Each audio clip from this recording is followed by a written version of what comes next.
Welcome to Horror Melee, a podcast born of a group of people who love to talk and debate horror. Every episode, one of us picks a movie to review, and the rest of us must either suffer or enjoy that pick. Turn your brain off and enjoy.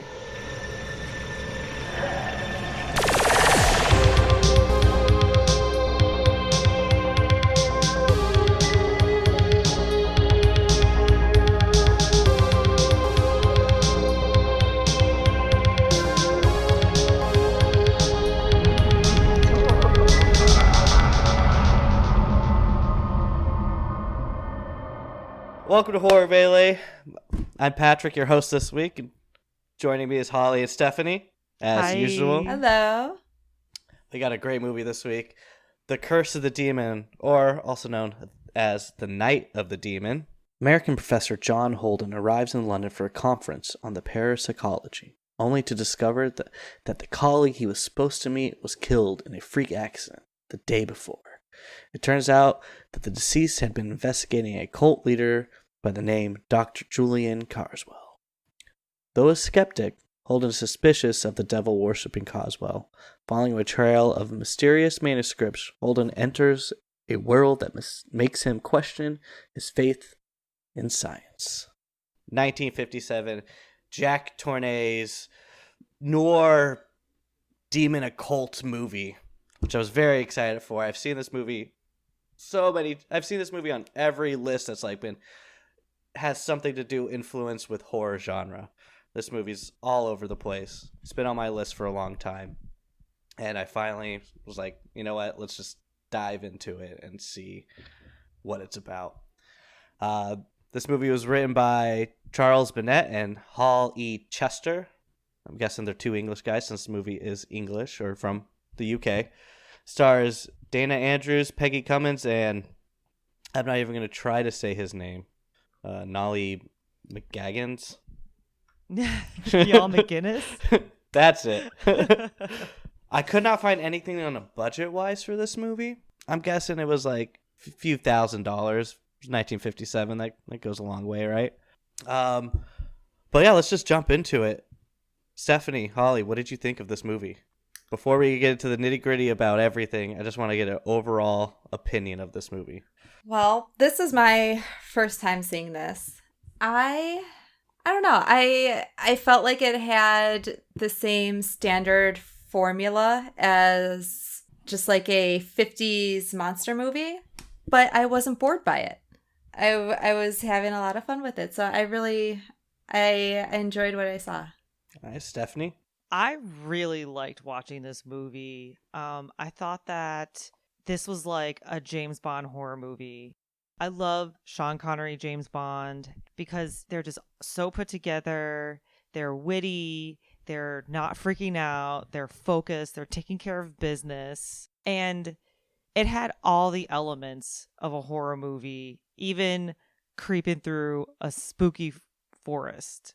You know? Yeah. I really enjoyed watching this movie. I watched it another time, and I feel like this is a movie I want to have on VHS tape so that I can like slip it in to my like VHS combo and just put that with my I'm going to fall asleep to watching this because it's a very enjoyable film to watch. Yeah, so I have to agree with both of you. Like, this movie, since I was in high school, I've seen this movie on movies that influence genres and stuff like that. And I've just never sat down and watched it. When I finally sat down, like that opening scene where he's driving in the car and the camera's pointing up at the trees and there's like the spotlight on the trees going, I was like, oh, okay, this is a very noir style, and I love noir films. And then 4 minutes in, you see a giant demon, and I'm like, all right, let's let's see what happens here. Yeah, I really thought, I was like, this looks like there's so many scenes and elements and vibes to this that reminded me of current and modern day horror movies, from the 90s and from the 80s. Mm-hmm. Yeah, and I kept forgetting that this was made in 1957. It didn't have like I know, Holly, you're like, it's kind of like the monster movies, but I thought this was more suave and spooky. Mm-hmm. It wasn't just in it for the oh my God, here's a weird monster coming to get us. Everybody's scream and run. It was very, very spooky and definitely had a film noir vibe to it. Yeah. One of the other reasons I really wanted to pick this movie was when we tend to pick movies on the show, we're like, how funny is this slasher movie, or how like crazy is this horror movie that we could pick? And we tend to go away from like, what was the root of all these horror films? Where did it start? And this is one of those movies that's like kind of started changing the formula a little bit of horror movies, or just movies in general. It's one of the main reasons I picked it. This movie actually made me think of Clue. I was thinking about Clue. I just watched that last night. I love it. Because it had those, it was very atmospheric, and I love the music in this. It was really, really great. It really added to it. Yeah. And then, it had like this silly little, like, something happens, like dun dun dun kind of music. And I was like, I think that's why Clue works so well as a movie, because it captures like this kind of atmosphere, and it's paying homage to it rather than like mocking it. Like this, I enjoyed this, and like you said, Steph, like I would watch this again. Like there are a lot of movies where it's like, it was just kind of like there was no real plot, like no development or anything, and this held my attention a lot. One thing I really liked, and it has to do with the music or just the sound effects in general, was I didn't know how I felt about it until the second time I watched this movie. But every time the demon starts materializing and you get the like the kettle boiling sound. And I didn't appreciate it till the very last shot of the movie. It's like the very end of the movie, and then the train swings by and you're like, oh man, this is just like perfect. This is great.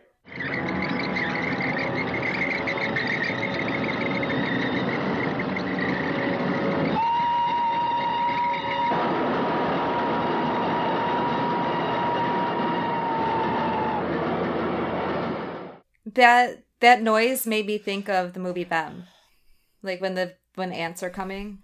Oh, it's so funny because that's this movie is usually wrapped into that same genre, like the double feature horror movie, Them, The Curse of the Demon. It's all kind of wrapped in there, which is funny you bring that up. So one thing I want to just kind of talk about was the casting of this movie, because the first time I watched it, I didn't know how I felt about was it Dana Andrews as the American scientist. What's his name? John Holden. Like he felt, when I first watched this, he was the only character that kind of felt out of place for me. It wasn't until the second time I watched it where it was like, oh, he's meant to feel out of place because he is a foreigner in the UK. Like that's what it's supposed to feel like. And so the first time I watched it, I just had this like, I mean, it was also really late at night. It was like 2 a.m. when I first watched this, but I was so taken back by it that it made me sit down and think, like, why does this movie have 100% on Rotten Tomatoes? Like, what was so good about this movie that it had 100%? Because I was like, the main character was so standoffish, just weird to me. Did you guys get that vibe when your initial watch? Absolutely, yeah. Yeah, I was it's made it, I kept thinking that he felt, I guess, kind of stiff compared to everybody else. And I was like, there was something like, what about him is just slightly off. I could not put my finger on it, but now that you've said that, absolutely. Like when he's in a scene with like, it was so weird because he's in a scene with like Dr. Karswell, right? The main guy that giving off the curses. They're in a scene and he's like doing this Humphrey Bogart, 1950 one-liners at him. And Dr. Carswell's just like this very sophisticated Englishman, and it was so weird to me. It was like the dynamic was just didn't fit. But then it didn't dawn on me. I was like, oh, he's an American guy coming to the English world, and it's supposed to be like this. Did you pick that up at all, Steph? Yeah, I guess because they didn't have the thick British accents, Mm-hmm. I was like, wait, they're in London? Are these people like Dr. Carswell has like a estate, and they just sounded like, well, this is how we talk in the 50s, It didn't He sound like your thick British accent. So I was like, are they British? Yeah, like, oh, that person's a professor. They talk very, Yeah. so it's I mean, I heard the Irish and the Scottish accents very clearly. this movie makes me laugh because it is a British film directed by a French director starring an American man. Yes. And I cannot do this episode without giving a shout out to Rocky in science fiction. They mentioned Dana Andrews. Yeah. They're actually are they referring to this movie Yeah. when they mention it? Yeah, because the line is Dana Andrews said prunes gave him the runes. So they're talking, the runes in there.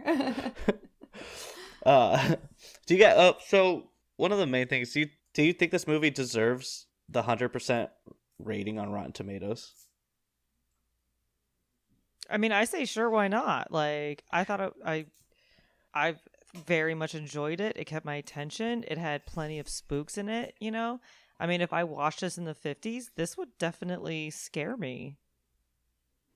Hollywood, did you think this deserves this rating? Yeah, I think at first I wasn't thinking about that, but the second time I watched it, I was thinking a little more about the subtext that is brought to a couple of the scenes and how some of those ideas that they talk about, they can really get under your skin. And I was thinking about this in like if they did it in a modern day, like it would they could take that and like just run with it, and this could be like amped up. But yeah, I think it deserves it, like for those subtle themes. Yeah. It's funny. The original screenplay of this doesn't show the demon at all, and it's more of like a mental kind of playground. Like it's just like is the demon real? Is it not real? You'll never know. We don't show it, And I would love to see the version of that film because, I love how it opens up and you just instantly see the demon. I love that. But at the same time, like that scared people in the 1950s, and now we're in a time where like you show too much, so we Right. don't want to see too much. So like me being a baby from 91, is this going to be like, if I saw the other version without the demon, would it be better? Would it be better to me? Because I'm like, it's all up to the user's imagination or the viewer's imagination, and not what the producer and the director wants. So I'm kind of curious, and I wish they would do a remaster with a cut like that. Yeah. Or I don't want to say a remake because I don't think a remake would be good. No. I mean, you're not gonna have that like 50s like flair in it, and people wearing like their beautiful amazing outfits and 3-piece suits. So Oh my! I wrote this line down just because it was like towards the end of the movie. It's one of my last notes, and I'm like, there is so many white dudes in suits in this movie. I feel like I'm in Congress. yes. It's just everyone is just wearing almost the exact same style suit, except for I forget his name, the Indian guy. Oh, you mean the white guy playing an Indian guy, Kumar, who speaks in third person? Right? I wrote that down too. Kumar is late. I'm so sorry. So are you his butler? What's going on here? Kumo is astral projecting himself. That's how enlightened he is. But staying at the intro of the movie, what do you guys think of the actual demon? There's a lot of kind of debate on the demon. Like, was it good? Was it too cheesy? Was it too I don't know, dumb looking? Because it kind of looks like a version of King Kong with wings. What do you think of this puppet? It reminded me of like a dog. And in the first scene, obviously you're like, okay, he just kind of comes, and no offense to Professor Harrington, but Professor Harrington kind of just backed up into a pole and got himself caught in electrical wires. Like... Before you continue, that's when he sees the demon and he screams. It is the funniest part of the movie. He's like, ah! It is the funniest part of the movie. But continue. Yeah, he backs up to a pole and... Yeah, I was just like, what is this guy doing? He's a calamity. But the demon at the end, you know, as Professor Carswell. Yeah, Professor Dr. Aleister Crowley. Yes, yeah. As he's like running on the train tracks trying to grab the slip and grab the death note, and he sees the demon, and then the demon actually comes, and you see the demon like grab him and eat him and like rawr, like maul him. I was like, whoa, that's like a lot, you know. That was pretty intense. Not just a demon like showing up and then a close camera shot, like you assume it does something, but this one it was like, whoa, they had the train, you know, and then the demon. I'm like, that's kind of intense. Yeah. But yeah, it did look ridiculous. It's kind of funny. So the whole movie, you know, how if you get the parchment with the ruins written on it, that means the demon's coming for you. But you could pass off the parchment to someone else, and then all of a sudden they're cursed, right? Before the parchment burns itself? Yeah, so that's what I'm thinking. It's like, the parchment burns itself, but yet, does he just have a stockpile of these parchments that he's just giving out? Like, where's he getting them? Can he just make another one? That means he could just, like, write himself a reverse one and not be... Well, I was thinking, like, if... You know, at the end, he's just sitting there staring at it burn. I'm like, can you pick up the ashes? Does that... I mean, it's still, I guess, together. And, you know, there's one point in the movie where Holden's like, I want to get back to America as soon as possible, right? If he never gave the parchment back, and he's on the Atlantic flight coming back to New York, right? Yeah. Is the demon going to appear, you know, aisle 18 coming to get him? Like, what's... I mean, that would be kind of great to see, though, to be honest. Yeah, would the demon take out the entire plane? Yeah, this is your captain speaking. I see it. There's a demon in Royal Aisle 18. Please be aware. I will say there is a supernatural episode where they're on a plane and the demon is on a plane making the plane crash. Ooh. It's a really good episode. I read this really good article about this movie and just how the slight trickle down of influence this movie had, and apparently loosely based that like Holden's character and like how he was like a scientist that was trying to disprove the occult and all this stuff had a small influence on Fox Mulder. Totally. Yes.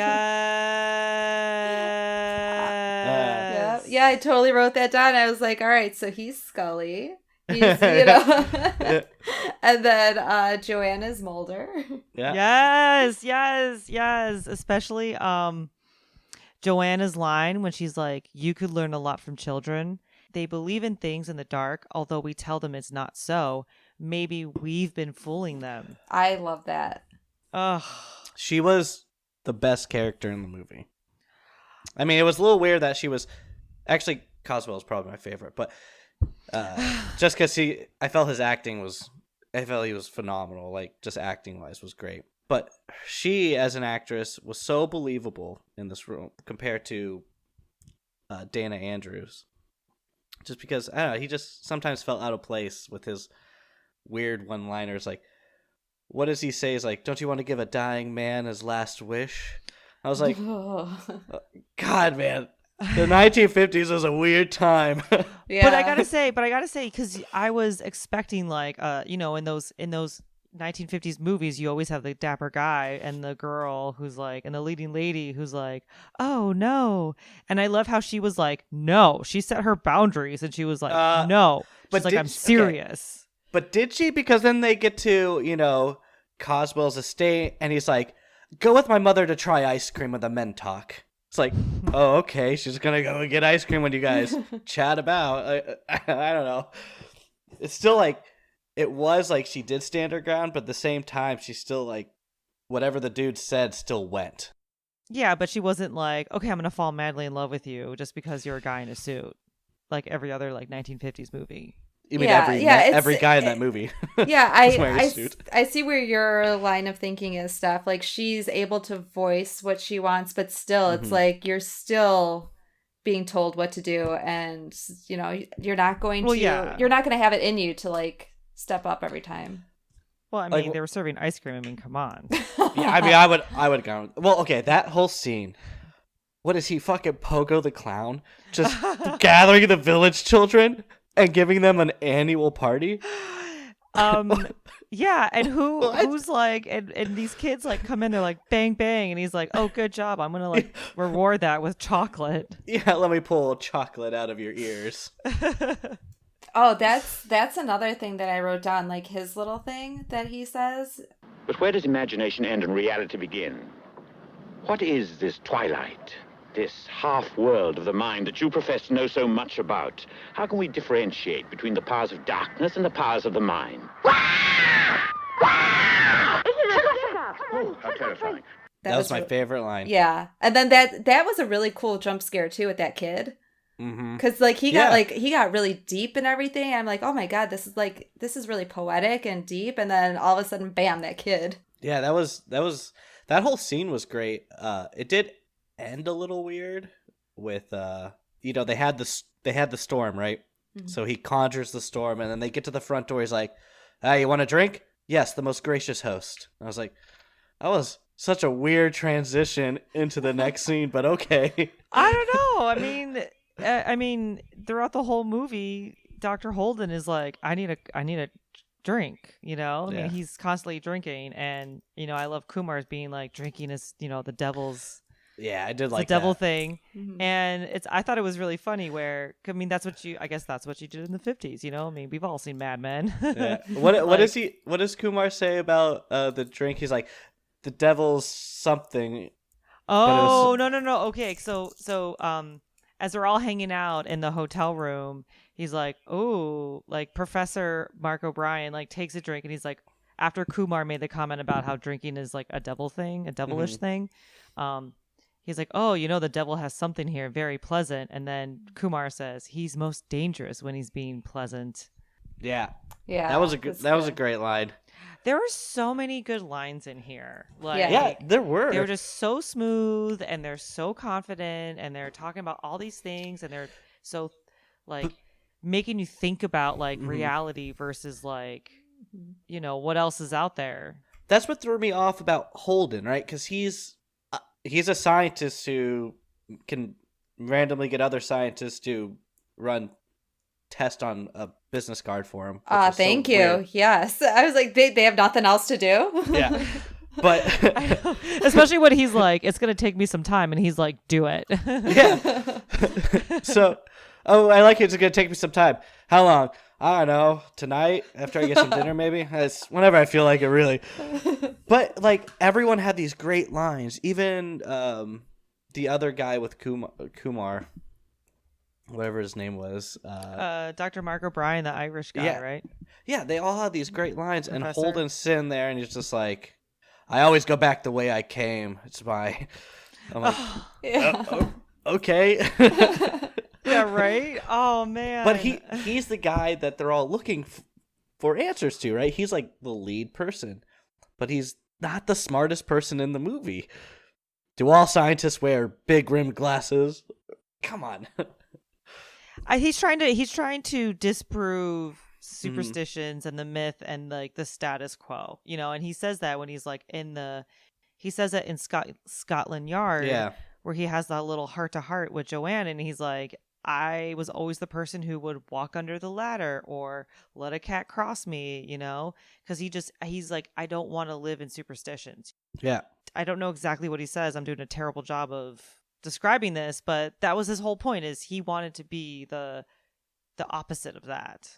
And I get that 100% because, I don't believe in any ghost or anything like that. Yeah, when he had that, it made me think of you, Patrick. You were like, "All right, I'll walk under the ladder." Yeah, that's totally Alan. I want to believe it. I want to see it. Yeah. But I've stayed in more than 10 to 20 haunted hotel rooms. I've seen nothing. I've been to some weird places. I've seen nothing. Nothing to change my mind yet. Maybe I need a curse. Maybe someone can parse me a parchment with some ruins from Someone mail Patrick. Yeah. Slip into our horror melee DMs and I'll send you Patrick's address and you can mail him all the hexed parchment papers. I'll take hexes, anthrax, whatever you got, throw it at me. I'm ready. One of my favorite scenes, I absolutely loved the seance. Oh my God, I have that written down. She's like, well, we're here for the seance. I was like, yes, let's give me a seance. I mean, that whole scene, I was like, this is amazing. What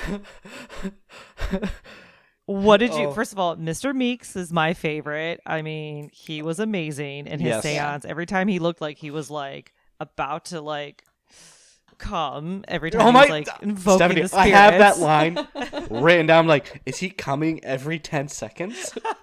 Yes, his wife is like got her hand under the table and he gets turned on from Irish folk tunes. Did you listen to that song that they're singing? Oh, cherry ripe, the cherry is ripe. I'm like, how is this summoning ghost? I don't know. Maybe that's what we've been missing this whole time. Okay, it's that song. Okay, I could be like, cherry ripe. I could be like, okay, they summoned like an English house mom, tending our garden.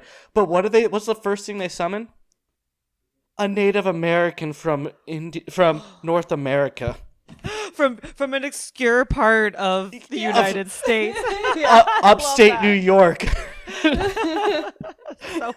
It's so obscure. Yeah. I was like, what? Okay. That part though, that was it was the only part of the movie that felt so out of place, yet so right. I was wondering how effective this scene was at the time. Like, because my mom she's got some feelings about doing seances and like Ouija boards and stuff.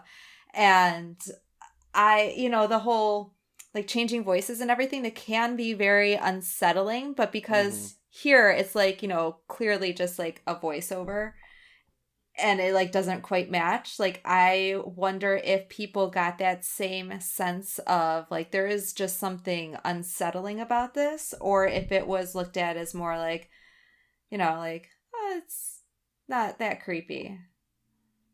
I think, I want to say they probably thought it was really scary, because the only reason I could see them bringing that song in, like in the beginning to start the seance, is to like ease it in, not make it too scary. Because it's funny like that you bring that, because like back in the 1950s, what we thought was scary, or what they thought was scary, compared to what we think. What is did you think was scary when you were alive in the 1950s, Patrick? I had a great fear of drowning. I feared water more than anything. No, so it's just like what they thought of what was scary compared to what we think now is totally different. So like that whole seance thing, and in the 1950s and even early 60s, religion was still a huge thing. I mean, it's still a huge thing, but back then everyone was religious. It was not okay not to be religious. And so this whole aspect of seances and demons, that alone, I think the idea of that just scared people. So bringing the seance in was just too scary for them. I also think intense. Like taking a song that's, I'm assuming is like an innocent like folk tale or folk song, whatever, into and associating it with something spooky like a seance kind of perverts that song, and a lot of people do that now, where they take something of innocence and associate it with something totally the opposite. Like the Tiny Yeah. Tim song in Yeah. Yes, and Insidious. Insidious, yeah. Yeah, absolutely. Now you're like, ooh, every time I hear that song now, I get scared. It's not like it's, Yeah. you know. I think of a chimney street, a kid in a chimney tree hat. However it is. Oh, from the Babadook? No, Oh. I do not like that movie. No, the song for me that's always going to have a different association is Mr. Sandman because of Halloween 2. I always get a little chill whenever I hear Oh, yes. See, that's funny when you say that song, because you're thinking of the one like Mr. Sandman. it. Yeah. Bring. The first time I ever heard that song was Eight Heads in a Duffel Bag. Did you ever see that movie? Yes. And that's the only thing I can associate it with. Oh my god. So one thing that like confused me so much throughout this movie was, do you remember the scene where Holden and Joanna meet for the first time? In the airplane? Yeah, no, no, when they meet the first time at the funeral, that time, when they're actually introducing each other. Mm-hmm. Yes. Oh. And he's like, yes. He's like, yeah, just meet me in my hotel. Call me at my hotel. I'm like, is there one hotel in London? Thank you. Do you own this hotel? Does she just automatically know? People had their shit together. They just knew how to take care of business and plan. And she was like, got it. This is your name. I know where you're at. And then, not just that, she doesn't Yeah. call. She just shows up. Yeah. So I will say there's one thing that I liked about this movie is they cut right to the point. You know, there's none of this like, oh, well, we had to over explain what's going on, or how did we come to these conclusions? You know, it's not like other movies where they Yeah. draw out this huge storyline of a bunch of filler. It's like, okay, well, we assume that like after the storm, they went back to her place and had dinner. You know, I don't have to see them like doing everything. You know, I don't need to see Joanna being like, okay, what hotel are you staying at? What room? Okay, what time should we do this? I don't need to see that, you know, in the movie. I'm just going to, and Yeah. it's just, like I said, like they cut direct to what's going on. And I think so many movies now just put so much fluff in there, you know? I think so this movie to me it's a slow burn. But it's not, and I think you nailed it on the head. It's like, because they do like those direct to the point kind of stuff, that it makes the slow burn worth it. It's like a build. It's not like a dragging out, when is this going to end? It's like, this is building to something, and it's because it's like, you're just getting the crucial points at that time and just following along with them. And that's it. Yeah, I think you nailed it on the head with that. Because this is a slow burn. I mean, it's not a long movie, but it's a slow burn. Yeah, and I think it gives it time to really focus in on those the themes I was talking about before, like the subtext. Because one of the things that I really liked was when they were sitting in the car in the driveway, and they were talking about going into the house, and Joanna was like, what if, I want this all to be like just some, massive trick or something. And I was like, that's kind of a scary thought. Like, either everything that's going on is real and he's going to have to come to terms with it, or it's a possibility that just everybody that he's been meeting is playing this giant trick on him, like Truman Show style. And oh man, it's like, the game. Yeah, it's like, that's terrifying. I'm pretty sure that's the scene I wrote down. This is really rapey. Yeah, and then it became weird. Yeah. Yeah. Do you really think I was gonna let you go in there by yourself? Yeah. She can do what she wants. Yeah, I have you to come back to. Yeah. Oh my god, so cheesy. Yeah, but the thing is, again, like, I felt like that's expected in movies like this. Like, Right. I'm expecting Yeah, the Humphrey lead, Bogart. yeah, and the leading lady, but Yeah. and again, like, I liked that she was like, oh, okay, that's not gonna happen, you know? Yeah. It's like, yeah, they didn't live happily ever after at the end. Yeah.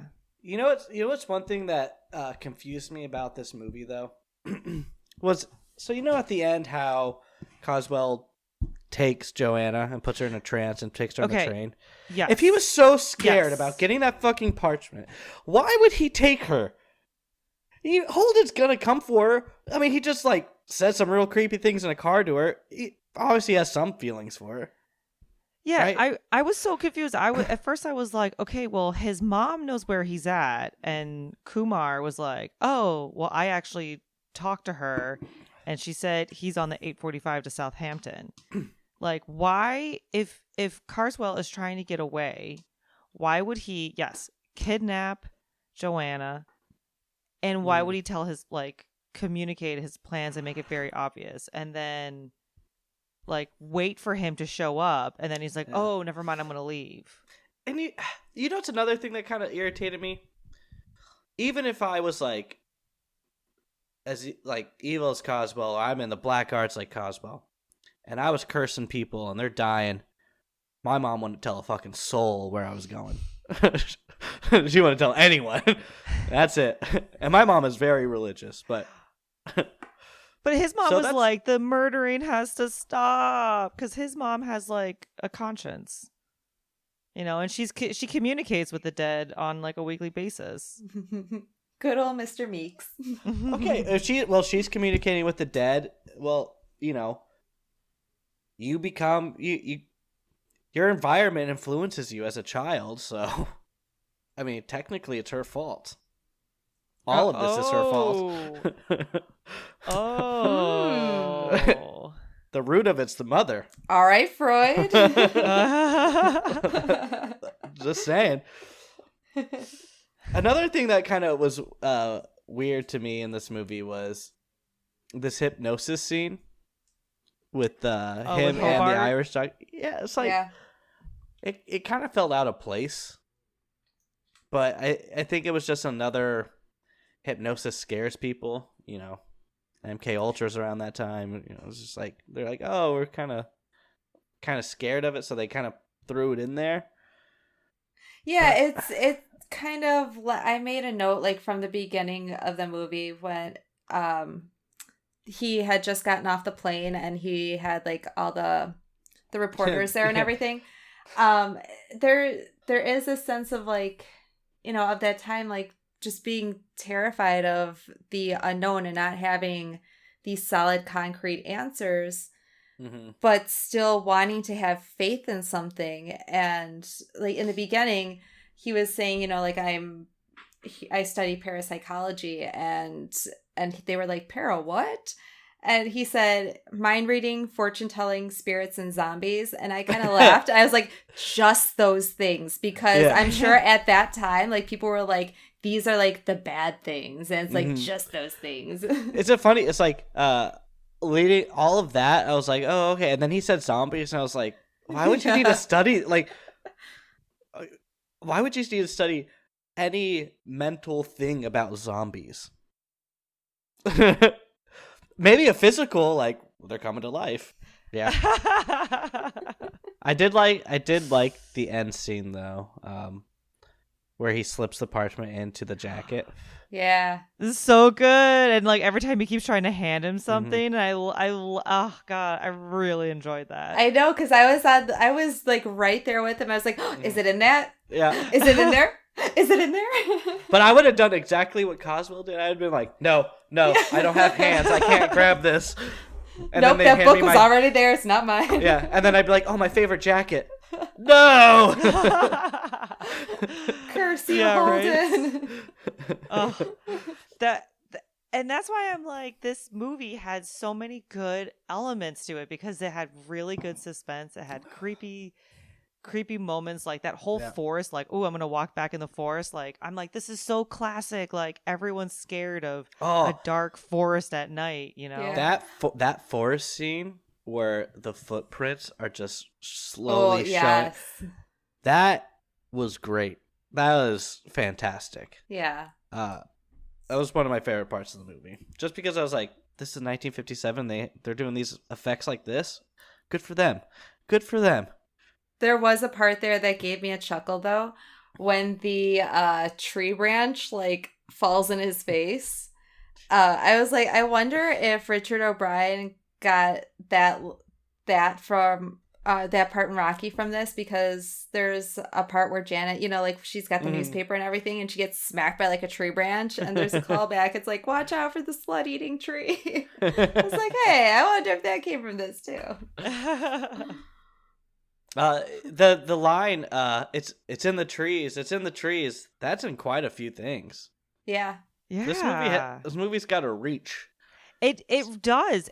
So you know how in some like horror content now, there's articles that say, "Ooh, this is everything you missed, all the hidden ghosts in the background and stuff like that." So I noticed in The Curse of the Demon that Joanna's car's license plate has 666 in it. Yeah.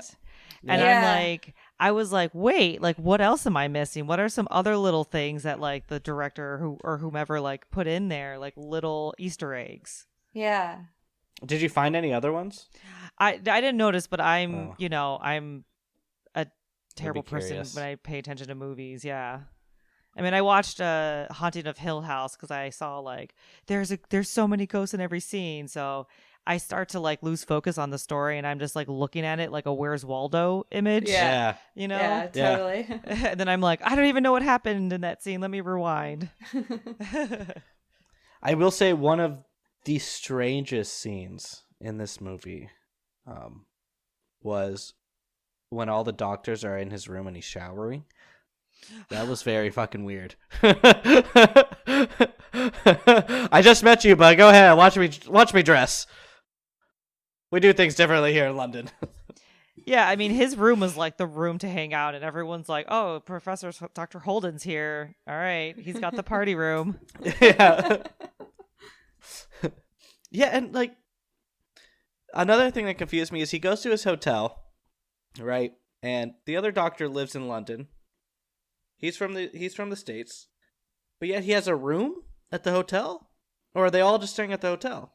Patrick, you know how these medical conferences, they're all in session driving at the in hotel, and they're staying in the hotel. They have a room block, okay? Well, maybe they were doing the hypnosis in the conference room, like so they were all there. They just happened to be there.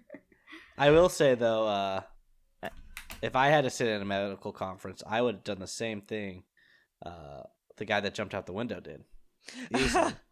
Easily. And he was also there for like a week, okay? Like his book was like a textbook, and that was his plan for the entire conference. So do you think Karswell sent his cat to do all that? The demon cat? The Grumpkin, did he call it? I think it was a Grumpkin. I don't know, but I love the term Grumpkin. Yeah, I did too.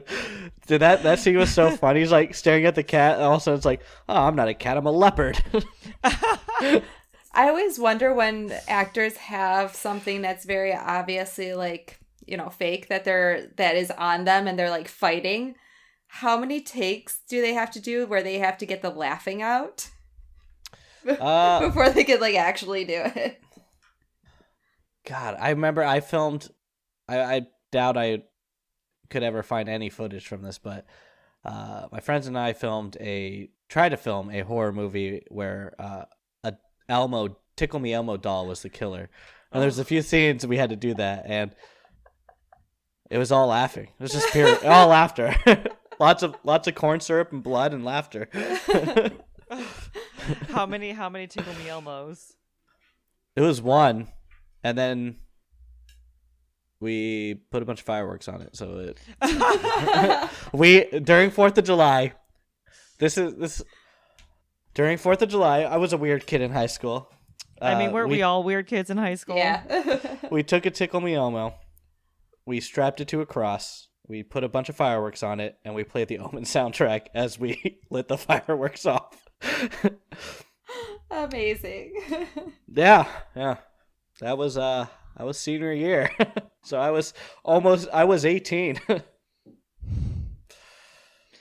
Don't feel bad, Patrick. I've done weirder things that I'm not going to get into, but yeah. At least if we're not as weird as that Cherry Ripe song. Cherry ripe, cherry ripe. Oh man, what else do you guys have for this movie before we close out? Anything you're dying to talk about? Anything that stood out to you? Any crazy things you want to talk about? Oh, I have one last thing. How did he just fucking walk up to Stonehenge? Okay, Yeah. so I had that question too, and also like, yeah, that was a really quick trip, and he just went there for 5 minutes. Yeah, and I was also reading Stonehenge doesn't have any hieroglyphics on it. Yeah, So I was about to be like, do they have rune text on there? did he just borrow Joanna's car? Did he rent a car? I mean, Yeah, he's driving on the other side of the road. That's gotta be weird. it is weird. I tried it. Anyways, any last thoughts on this movie you want to give out before we rate this bad boy? I wanted to mention a couple like little nods that I had noticed to Carswell having connections to a demon cult. Like near the beginning when Holden gets a phone, I think it was Holden. He gets a phone call and he's like, "Oh, speak of the devil," and it's Carswell. Yes. And then later when they have the party with the little kids and the girls are playing snakes and ladders, chutes and ladders in the States. Yes. And he was like, "Oh, I always preferred sliding down the snakes to going up the ladders." And I was thinking about heaven and hell in terms of Christianity, because I was raised Roman Catholic, and how easy it's preached that like you can easily slip down into sin, and a serpent is like associated with the devil and everything, and then how much you have to work to like get up into heaven, and like it's like climbing a ladder, like you have to work at it. It's not easy. Well, I'm just gonna say right now, I've slid all the way down that snake. I'm not climbing no ladders. Oh no, I'm there with you. We're all in good company. You're not climbing that corporate ladder, Patrick. No, not at all. That is it. Cosmo was a great character. Yeah. I do think it kind of ruined him a little bit at the end when it was like he's so scared of the parchment, mainly because like he just made some silly mistakes. He didn't need Joanna.